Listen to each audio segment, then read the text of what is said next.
waxaa jirta afar qodob ama afar shay oo qof walbo maanta suuqani forex ku xeendaaban sida caadiyan qof walba uu soo maray wax dhibaatahana ma lahan waxaa la wada yidhaahdaa geelaba laba jir soo wada mar balse waa muhiim inaad intaasi ka taqalustid afarta qodob inta badan qaar ka mid a horay ayaan u bayaaninay balse haddaan dul marno waxaa ka mid ah qodobka koowaad waxay tahay baqdin qofku inuu ka baqo tirid inuu qaato qofku inuu ka baqo tiradka uu qaatay inuu asal kaga dhaco qofku inuu ka baqo inuu akoonkiisi sidaas ugu taqaluso baqdintu waa aabaha koowaad ama waa asaaska koowaad ee qofka suuqa forex kusoo biiraya mar walba ku xeyndaaba balse haddii qofkani uu leeyahay jadwal ama asigoo og oo suuqani wuxuu khasaaraya oo kusoo galo baqdintiisii waa yaraanaysaa qodob kaleet waxay tahay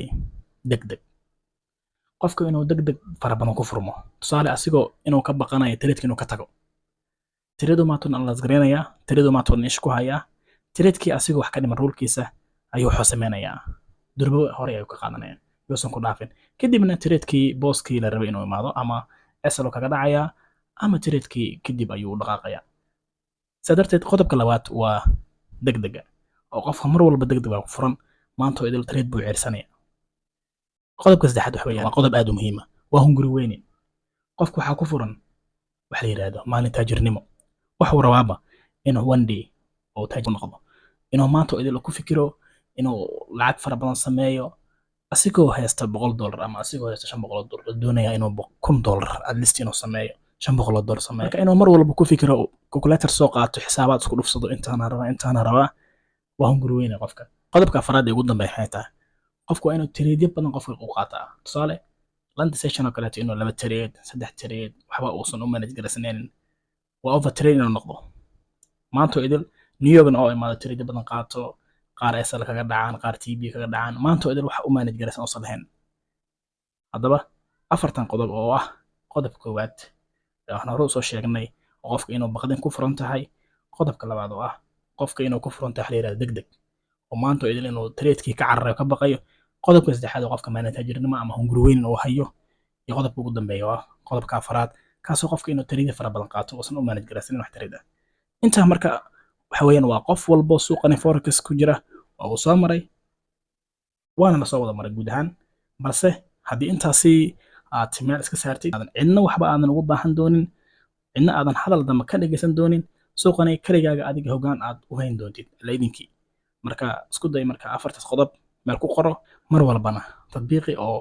isla xisaabtan akoono kale taqaado sida akoonooyin dayma ah ku tijaabi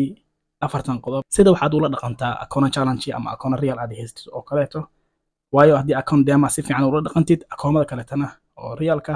sidaas ayaad ula dhaqmaysaa aanu kala saarno saddex nooc traderada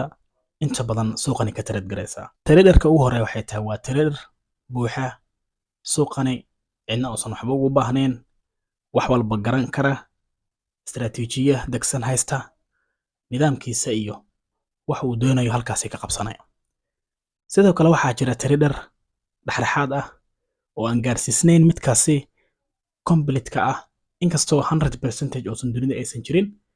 oo qof walbo oo naaqis leeyahay hase ahaatee trader dhexdhexaad baa jira oo ah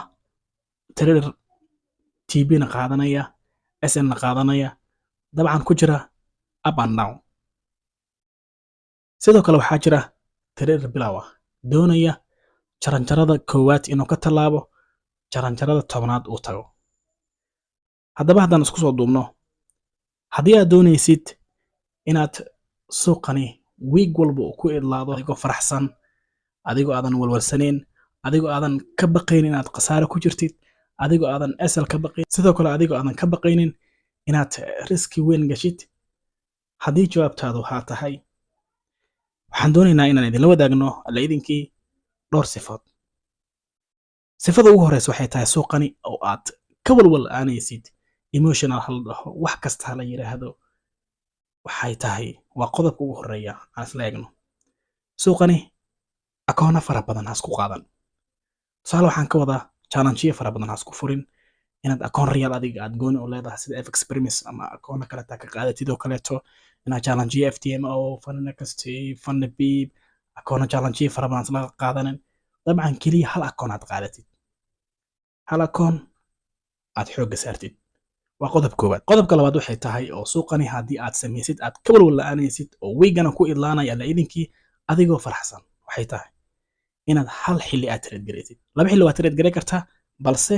haddii aad rabtid inaad ka walwal la'aatid suuqani waxaan kugula talinaynaa inaad hal xilli aad trade garaysid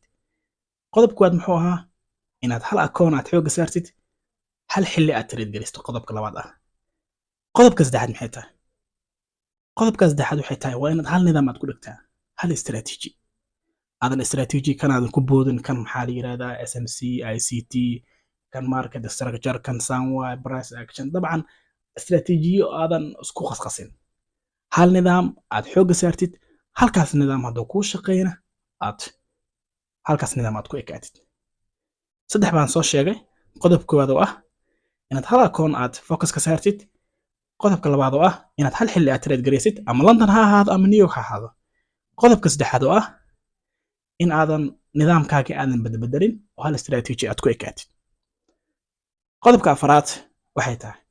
oo haddii aad doonaysay inaad weeggii adigoo faraxsan oo aadan murug iyo zaxmad aysan kugu jirin aad halkaani kugu idlaato inaad hal beer aad trade garaysid bada beer laba fikis beerar badan inta badan xoogga ma saarto laba ama hal at least haddii u badato hal baa saddex baa soo raacda GBP USD iyo Euro USD anaga kuma dhaheeno laba beer qaado balse haddii aad rabtid inaad jawiga ku degnaado waxaan kugula talinaynaa waxay tahay inaad hal beer ku ekaatid beerkoo doon ha ahaado ama Euro USD ha ahaato GBP USD ha ahaado USD CAD ha ahaado ay lacagtaad doonaysid ha ahaato keliya inaad hal beer ku ekaatid hal akoon hal xilli hal nidaam hal beer taasi haddii aad focus ka saartid waxaan ku rajaynaynaa in meeshii loo baahnaa aad ka soo bixista alla idinkii waayo trade badan ma ceersanaysid halkaas beer aad xoogga saartid haddii ay fursad kaaga muuqato waad qaadanaysaa haddii aad ka weysidna waad iska daynaysaa aad baad mahadsantahay asalaamu calaykum waraxmatullahi wabarakatu